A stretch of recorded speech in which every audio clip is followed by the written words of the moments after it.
A big hello to my YouTube family. Welcome to Diva Classes. This is Divya Vadvani, your commerce teacher. Today we'll be studying chapter 5 Management, that is for class 12 ISC.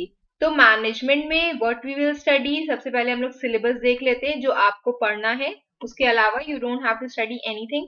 ठीक है, तो सबसे पहले is management, उसके meaning, objectives, characteristics, जिसके under आता है management as an activity, group, discipline and process, and objectives, characteristics and nature of management, that is science, art and profession. That is self-explanatory, means you can use your own points, you can explain it according to yourself with examples. मतलब जरूरी नहीं कि आप book का ही लिखो उसमें.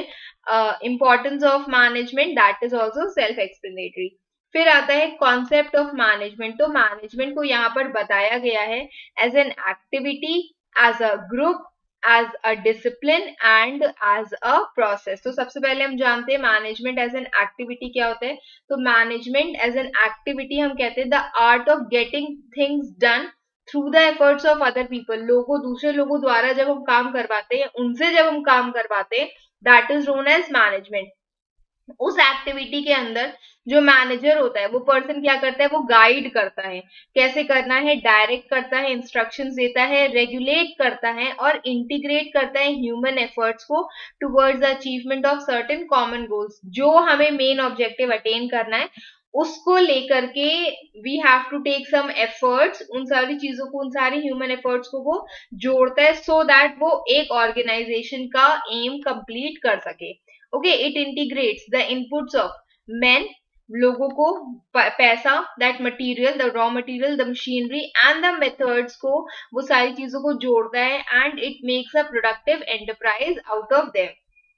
और कोई प्रोडक्टिव का काम वो उसपे से निकालता है. तो एज एन एक्टिविटी इसके अंदर मैनेजमेंट जो है वो ये सारी चीजें होती है मैनेजमेंट में. तो क्या होता है, सबसे पहले it is an interpersonal activity. आपसे इन जनरल क्वेश्चन पूछा जाएगा, management is a dash activity because in order to get things done a manager has to interact with other person.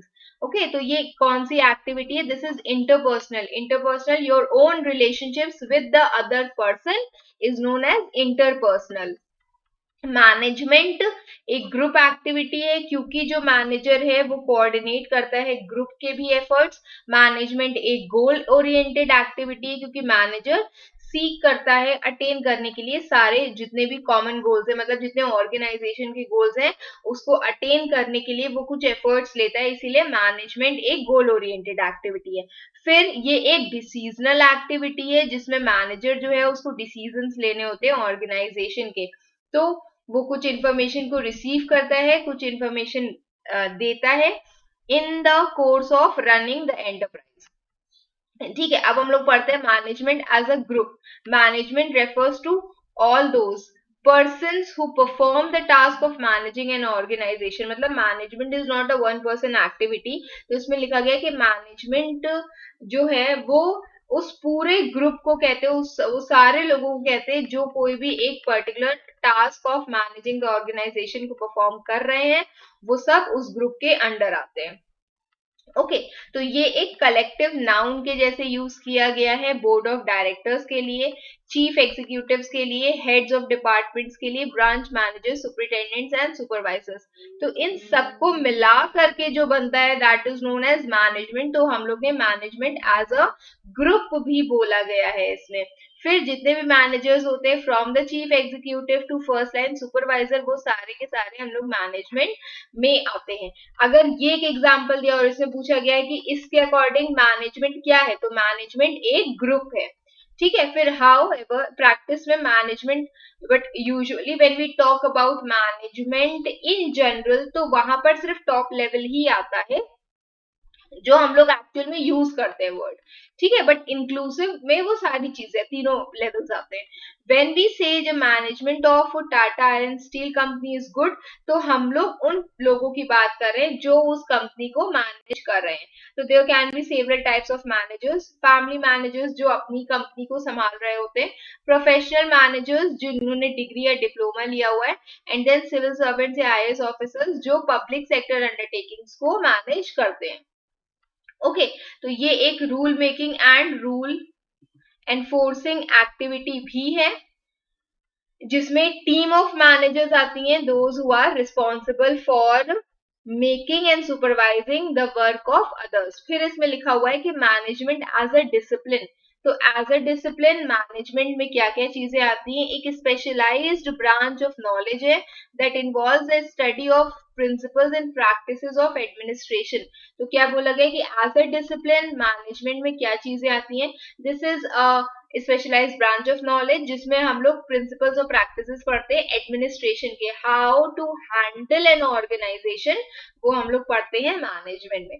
तो it is a systematised body of knowledge and separate field of study. जब ऐसा कुछ बोला जाता है मतलब कि समझो इसके लिए तुम लोग को कोई ना कोई डिग्री या डिप्लोमा लेना पड़ता है, मतलब कि एक स्पेसिफिक कुछ स्पेसिफिक चीजें, like when you will go in the bigger classes और आपको कोई भी कॉमर्स रिलेटेड पार्ट लोगे, बीबीए हो गया, बीकॉम हो गया, बीकॉम ऑनर्स हो गया, then you will go and study the different theories of management. Human resource management क्या होता है, जनरल मैनेजमेंट क्या होता है, मार्केटिंग मैनेजमेंट, एज जो तुम लोग छोटा सा चैप्टर पढ़ते हो मार्केटिंग का, वहां पर वो पूरा एक अलग फील्ड है मार्केटिंग की, ठीक है। तो यही चीजें हम लोग पढ़ेंगे when we will go in the part of higher education. तो वही चीज यहाँ पर दी गई है, एक सेपरेट फील्ड ऑफ स्टडी है ये। फिर बोला गया है, जैसे आपने देखा होगा मैनेजमेंट कोर्सेज होते हैं, BBA and MBA are management courses, तो यही होता है यहाँ पर एज डिसिप्लिन। तो इसके अंडर क्या क्या चीजें आती है? कुछ फंक्शनल स्पेशलाइज फंक्शनल एरियाज होते हैं, जैसे फाइनेंशियल मैनेजमेंट हो गया, मार्केटिंग मैनेजमेंट हो गया, पर्सनल मैनेजमेंट हो गया एंड प्रोडक्शन मैनेजमेंट हो गया। तो ये सारी चीजें किसके अंदर आती हैं? As a discipline. फिर हम लोग पढ़ते हैं मैनेजमेंट को एज अ प्रोसेस। तो एज अ प्रोसेस इसके अंदर बहुत सारे इंटर रिलेटेड एलिमेंट्स आते हैं जो आप इसके बाद वाले चैप्टर्स में पढ़ोगे, planning, organising, directing and controlling, ठीक है। ये जो मेन 4 फंक्शंस होते हैं, this is what management as a process में आएगा। तो ये जो फंक्शंस होते हैं ये सिस्टमैटिकली परफॉर्म होते हैं, ऑर्डरली मैनर में और एक प्रॉपर सीक्वेंस में। फिर मैनेजमेंट, ये जो फंक्शन है these are performed to transform inputs into outputs so as to achieve desired results. फिर लिखा हुआ है मैनेजमेंट प्रोसेस में क्या क्या चीजें आती है? It consist of planning, organising, staffing, directing and controlling functions. Okay, फिर एज अ प्रोसेस मैनेजमेंट क्या है? प्रोसेस के तौर पे हम बोले तो it is an integrated process जिसमें बहुत सारी चीजें इंक्लूडेड होती हैं, जिसमें ह्यूमन, फिजिकल और फाइनेंशियल रिसोर्सेस को हम लोग लेकर आते हैं साथ में और उनको जोड़ते हैं। तो इट इंटीग्रेट्स ह्यूमन एलिमेंट्स, जो लेबर है या फिर जो वर्कर है, ऑफिसर है, मैनेजर है, वो साथ में मिलकर के किसके? मटेरियल के, मशीनरी के, मेथड्स के, मनी के और मार्केट्स के साथ में मिलकर के अचीव करता है कुछ प्री डिटरमाइंड गोल्स को। फिर लिखा हुआ है इसमें कि मैनेजमेंट एक कंटिन्यूअस प्रोसेस है, चलता जाएगा, प्लानिंग से शुरू होगा, फिर वो घूम घूम करके फिर वापस प्लानिंग पे आ जाएगा। Then it is iterative process, as all managerial functions जो हैं they are contained within each other. Iterative का मतलब इन जनरल होता है कि बहुत ज्यादा रेपिटेटिव प्रोसेस है, घूम घूम करके वही वाले जो टास्क है वो उसको परफॉर्म करने होते हैं। तो जहां पर लिखा हुआ है कि manager prepares a plan, he is also laying down standards for controlling, so that जो टास्क है वो वापस घूम करके यहीं से ही शुरू होने वाला है, ठीक है। फिर इसमें लिखा हुआ है मैनेजमेंट एक सोशल प्रोसेस है। तो मैनेजर्स जो है they work with and through people, एक सोशल प्रोसेस है क्योंकि आपको दूसरे लोगों से काम करवाना है, तो you have to be social with them. फिर एक यूनिवर्सल प्रोसेस है, हर टाइप के ऑर्गेनाइजेशन में ये पाया ही जाता है। Nature, irrespective of the nature and size, no matter whatever products they produce, no matter whatever size they have, छोटे ऑर्गेनाइजेशन है या बड़े ऑर्गेनाइजेशन है, but everywhere management is present. Okay, now we will study the characteristics of management. तो characteristics of management में सबसे पहले आता है मैनेजमेंट एक गोल ओरिएंटेड एक्टिविटी होती है। इसमें भी आपसे जनरली पूछ लिया जाएगा कि management aims to achieve economic and social objectives. So what kind of activity is this? This is goal oriented activity. Effective management is management by objectives, जिसमें ये चीज बोली गई है that कि हम लोग कुछ स्पेसिफिक गोल्स को बनाते हैं, उसके बाद भी अचीव देम। ठीक है, फिर मैनेजमेंट एक पर्पसफुल एक्टिविटी है। आप यूं ही नहीं, विदाउट एनी रीजन ही नहीं कुछ भी मैनेज करते। You have a specific target. अगर आप अपनी पढ़ाई भी अभी मैनेज कर रहे हो तो वो भी आपके लिए एक मैनेजमेंट वाली ही चीज है। ठीक है, आप पहले प्लान कर रहे हो कोई भी चीज, after planning what you do, you organise और योर मटेरियल कि अच्छा मुझे यहाँ से पढ़ना है, यहाँ से पढ़ना है।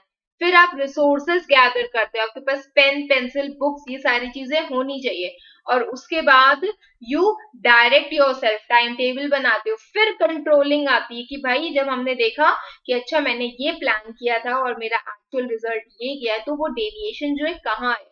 तो एक आपके दिमाग में एक टारगेट है that you have to achieve, वो होता है मैनेजमेंट इज गोल ओरिएंटेड। फिर लिखा हुआ इट इज यूनिवर्सल। हर एक ऑर्गेनाइजेशन में, बड़ा हो या छोटा हो, बिजनेस हो या फिर नॉन बिजनेस हो, everywhere management is required at every level, top middle and lower level. एक ग्रुप एक्टिविटी है ये। ठीक है, ग्रुप एक्टिविटी में क्या बोला गया है कि कुछ मेंबर्स हैं ग्रुप के जो एज अ टीम काम करते हैं so that they can work for specific goal. एक सिस्टम ऑफ अथॉरिटी है। Obviously it is a rule making and rule enforcing authority. पहले तो वो रूल्स बनाते हैं, पॉलिसीज बनाते हैं और उसके बाद उन्हीं पॉलिसीज को एनफोर्स करते हैं। एक chain of authority among people working at different levels of organisation. मतलब कि यहाँ पर एक अथॉरिटी, एक पिरामिड जैसा बना हुआ है जिसमें top level, middle level and lower level management दिया हुआ होता है। ठीक है, फिर मैनेजमेंट एक सोशल प्रोसेस है। सोशल प्रोसेस कहता है कि the management has to get things done with and through other people, उनसे साथ और उनके जरिए हम लोग काम करवाते हैं। तो मैनेजर को क्या करना होता है, डायरेक्ट करना है, रेगुलेट करना है और कोऑर्डिनेट करना है एफर्ट्स ऑफ ह्यूमन बींग्स को। ठीक है, जिनके साथ वो काम कर रहे हैं उनके एफर्ट्स को। फिर लिखा हुआ है कि मैनेजमेंट क्या है, एक डायनामिक फंक्शन है। मैनेजमेंट एक डायनामिक फंक्शन मतलब कि it is perform continuously so as to mold the policies and practices of the organization. Dynamic means something that keeps on changing. तो इसमें क्या कहा गया कि ये जो परफॉर्म की जाती है एक्टिविटी या फिर फंक्शन, तो इट डज, ये पॉलिसीज को मोल्ड करता है, चेंज करता है। जब जब ऑर्गेनाइजेशन में कुछ चेंजेस की जरूरत होती है अकॉर्डिंग टू द एनवायरमेंट, तो उस टाइम पर मैनेजमेंट इज रिक्वायर्ड। फिर नेक्स्ट बोला गया कि management both art and science है, जिसको हम लोग बड़े लेवल पर आगे अभी पढ़ेंगे नेचर ऑफ मैनेजमेंट में when you will study the part 2। तो क्या लिखा गया है कि एक साइंस है क्योंकि कुछ सर्टेन प्रिंसिपल्स होते हैं, कुछ एप्लीकेशंस है, कुछ थ्योरीज है, कुछ ऑब्जर्वेशंस है जो पढ़नी पड़ती हैं एज एन आर्ट में, और सॉरी एज अ साइंस में। और उसके बाद ये एक आर्ट भी है क्योंकि हर एक पर्सन का मैनेजमेंट जो है वो उसकी पर्सनल स्किल्स पर डिपेंड करता है। आपने देखा होगा बचपन में आर्ट बनाते टाइम कोई बहुत ब्यूटीफुल कार्टून बना रहा है, कोई बहुत टेरेबल बना रहा है। ठीक है, why, because they have their own personal skills कि वो पेंसिल कैसे हैंडल करते हैं, वो इमेजिन कितना कर पाते हैं। तो इसीलिए मैनेजमेंट एक art as well as science दोनों ही है। फिर एक डिस्टिंक्ट एंटिटी है, मतलब it is a distinct process that is perform to determine and accomplish stated objectives by the use of human beings and other resources. ये एक डिस्टिंक्ट है, एक्टिविटीज से, टेक्निक से, प्रोसीजर से ये बिल्कुल ही अलग सी चीज है। ये एक प्रोसेस है, ठीक है, जिसके थ्रू हम लोग प्लान करते हैं, ऑर्गेनाइज करते हैं, डायरेक्टिंग, स्टाफिंग और कंट्रोलिंग करते हैं। This is intangible. आप एक इंसान को देख सकते हो जो कि मैनेजर है, बट आप उसके मैनेजमेंट को टच नहीं कर सकते, you can not see that. ठीक है, आप सिर्फ उसकी जो आर्ट है, जो कला है, that is always intangible, that can not be seen and touched. फिर एक इंटीग्रेटिंग फोर्स है, एक यूनिफाइंग फोर्स है जो कोऑर्डिनेट करती है इंडिविजुअल एफर्ट्स को टीम में, बहुत सारे इंडिविजुअल्स को एक टीम में बनाकर लेकर आती है सो दैट वो different different goals of the organisation को अचीव कर सके। ओके, मल्टीडिसिप्लिनरी है इन द सेंस कि इट हैज certain, मतलब it has been drawn from certain different disciplines, that is economics, sociology, psychology, anthropology, study of mankind, ठीक है, इन सबको मिला करके, इन सारे चीजों से ले करके उसके बाद मैनेजमेंट को बनाया गया है। फिर मैनेजमेंट क्या है? क्रिएटिव है, because it makes things happen which would not otherwise happen, क्योंकि ये वो चीजें करवा सकती है जो अदरवाइज नहीं हो पाती। Management is something that is creative, क्योंकि वो दूसरे लोगों से काम करवा सकती है, वो सारे रिसोर्सेस को जोड़ करके उनको प्रोडक्टिव बना सकती है। बिना मैनेजमेंट के रिसोर्सेज जो हैं वो सिर्फ रिसोर्सेज रह जाते हैं और वो कभी भी आउटपुट नहीं बन पाते हैं।